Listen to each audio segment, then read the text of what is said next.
혼자서 뭐를 안 하셨으면 좋겠어요. 그러다가 사실 악화돼서 오는 분이 굉장히 많은 것 같아요.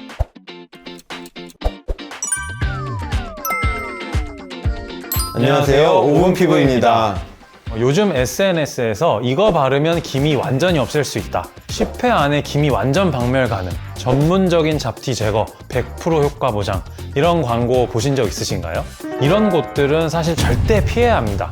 왜냐하면 기미는 단순히 바르는 연고나 제품만으로 완전히 제거할 수 있는 문제가 아니기 때문입니다. 특히 잘못된 기미 연고 사용은 기미를 오히려 더 악화시킬 수도 있다는 점 꼭 기억하셔야 합니다. 그리고 기미로 고민하시는 분들 중에는 기미가 아닌 다른 색소 질환을 기미로 착각해서 치료를 받거나 기미 치료를 잘못 시작해서 상태를 더 악화시키는 경우가 정말 많으시거든요. 그래서 오늘은 SNS에서 흔히 소개되는 기미 연고나 제품들이 왜 기미 치료에 효과적이지 않은지, 그리고 기미를 제대로 치료하려면 어떤 방법이 필요한지에 대해 꼼꼼히 설명드리려고 합니다. 여러분의 피부 건강에 정말 중요한 이야기니 끝까지 함께 해주세요. 기미는 어떤 질환일까요? 그리고 왜 치료가 어려울까요? 기미는 피부에 생기는 갈색이나 회갈색의 색소 침착으로 주로 이마나 뺨, 코 등에 대칭적으로 나타나는 질환입니다. 기미의 주요 원인은 자외선 노출, 호르몬 변화, 유전적 요인 등이 꼽히며 특히 여성 호르몬의 영향을 많이 받아서 임신이나 피임약 복용, 갱년기와 같은 상황에서 심해지는 경우가 많습니다. 근데 참 기미가 치료가 어려워요, 그쵸? 제일 어려운 색소 중에 하나인데, 기미가 피부 표면, 즉 표피뿐만이 아니라 깊은 층인 진피까지 뻗어 있기 때문인데요. 자극이나 염증에 민감해서 잘못된 치료나 과도한 자극이 오히려 기미를 더 짙어지게 만들 수 있어요. 예를 들어 강한 마찰을 주는 그런 행위나 연고를 사용하는 경우 피부 장벽이 손상되면서 염증 반응이 오히려 더 심해져서 기미가 악화되는 경우가 굉장히 많습니다. 요즘 SNS 광고에서 흔히 볼 수 있는 기미 치료제들 어떤 문제들이 있을까요? 요즘 SNS에서 기미 크림이라던가 검버섯 크림, 잡티 제거, 멜라닌 크림, 이런 광고 많이 보셨을 것 같아요. 저도 많이 봤는데, 이런 제품들은 미백이나 주근깨 제거, 임상 실험 완료, 어떻게 보면 자극이 되는 그런 문구를 내세워서 효과를 과장하는 경우가 많습니다.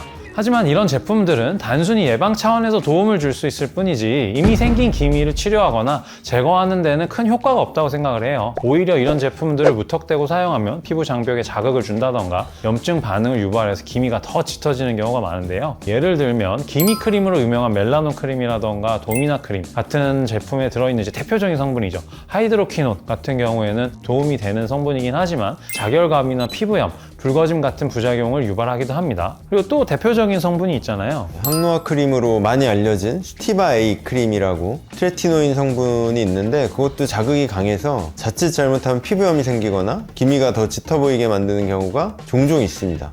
특히 SNS 광고를 보고 검증이 되지 않은 크림을 잘못된 방법으로 사용하다가 피부 장벽이 더 손상이 되거나 염증 반응이 악화가 되면 기미가 더 심해져서 병원에 오시는 사례가 정말 흔하긴 합니다. 이런 제품들은 예방 차원에서는 제한적으로 효과가 있을 수 있지만 이미 생긴 기미를 치료하거나 제거하는 데에는 제 생각엔 적합하지 않습니다. 결론적으로 이런 제품들은 과도한 기대를 가지게 만드는 광고일 뿐, 기미를 제대로 치료하려면 전문적인 진단과 치료가 필요합니다. SNS 광고에 속아 무작정 제품을 구매하시기보다는 피부과에서 적합한 방법으로 체계적인 치료를 받으시는 것이 훨씬 안전하고 효과적입니다.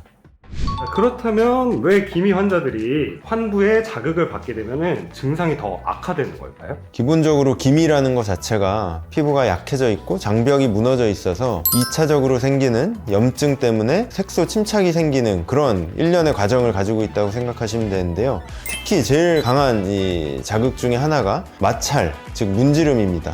문지름 때문에 표피가 더 약해지고 염증이 심화되고, 그 와중에 그걸 없애겠다고 다른 자극감이 있는 그런 에이전트들을 사용한다면 당연히 염증은 악순환이 거듭돼서 더 심해지고 색소는 더 많이 올라올 수밖에 없습니다. 그러면 이제 환자 입장에서 좀 기미 같은 증상이 발현됐다고 생각을 하면은 좀 어떤 조치를 취하면 좋을까요? 혼자서 뭐를 안 하셨으면 좋겠어요. 혼자서 뭔가를 다들 해보려고 하세요. 인터넷에 찾아가지고. 그러다가 사실 악화돼서 오는 분이 굉장히 많은 것 같아요. 그래서 제일 중요한 거는 일단 정말 내 얼굴에 생긴 이런 색소 침착 혹은 잡티가 정말로 기미가 맞냐, 이거를 좀 확인을 하시는 게 제일 중요할 것 같습니다. 기미 치료를 위해서 피부과에서는 좀 어떤 방법을 취하실까요? 저는 크게 두 가지 스텝으로 접근을 합니다. 하나는 무너진 피부 장벽을 회복하는 거 1번, 두 번째로는 이미 생긴 색소를 없애는 거 2번. 무너진 장벽은 결과적으로는 피부를 다시 튼튼하게 만들고 기저에 늘어나 있는 여러 가지 혈관성 병변들을 완화를 시키고 표피를 두껍게 만드는 여러 가지 재생을 도울 수 있는 레이저 또는 고주파 치료 등을 병행을 하고 있고, 색소를 없애는 방법은 아주 약한 강도로 색소를 없애는 토닝 레이저 등을 사용해서 기미를 치료하고 있습니다. 저 같은 경우는 기미는 굉장히 복합적인 치료가 필요하다고 생각을 합니다. 이 원장님 말씀해 주신 것처럼 장벽 기능 회복이라던가 이미 생긴 색소를 제거하는 뭐 레이저 토닝이라던가, 사실은 이제 그런 SNS에 나온 좀 자극적인 그런 제품들이 문제인 거지, 바르는 약도 좀 도움이 될 수 있고, 그 외에는 이제 먹는 약도 있을 수가 있겠고, 어떤 툴 하나가 정답이다라기보다는 각자 상황에 맞춰서 좀 다양하게 좀 조합을 해서 치료를 하는 게 제일 중요하지 않나, 저는 그렇게 생각합니다. 다 다르세요. 그렇죠. 네. 원장님, 근데 그 SNS에 나오는 제품들이 복합적으로 그렇게 좋은 작용을 하는 걸까요? 자세히 보시면요, 기미, 잡티, 주근깨가 같이 묶여 있습니다. 근데 기미랑 잡티랑 주근깨 병태생리 및 여러 가지 치료에 대한 반응은 너무 다르고 뿌리 자체가 다른 건데, 그거를 같은 기전으로 묶어가지고 하나로 다 해결이 된다고 하는 것 자체가 제가 생각하기엔 어불성설이라서 그런 거는 좀 조심하셔야죠. 기미 치료에 있어서 가장 중요한 요소는 무엇일까요?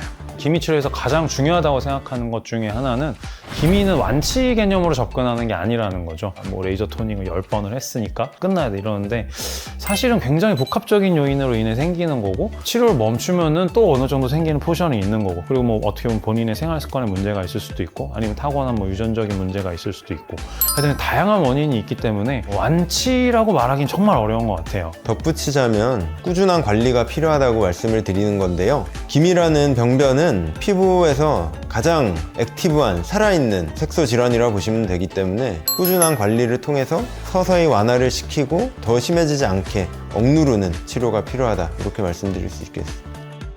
기미에는 원샷 원킬은 없습니다. 자가 진단과 자가 처방은 절대 안 됩니다.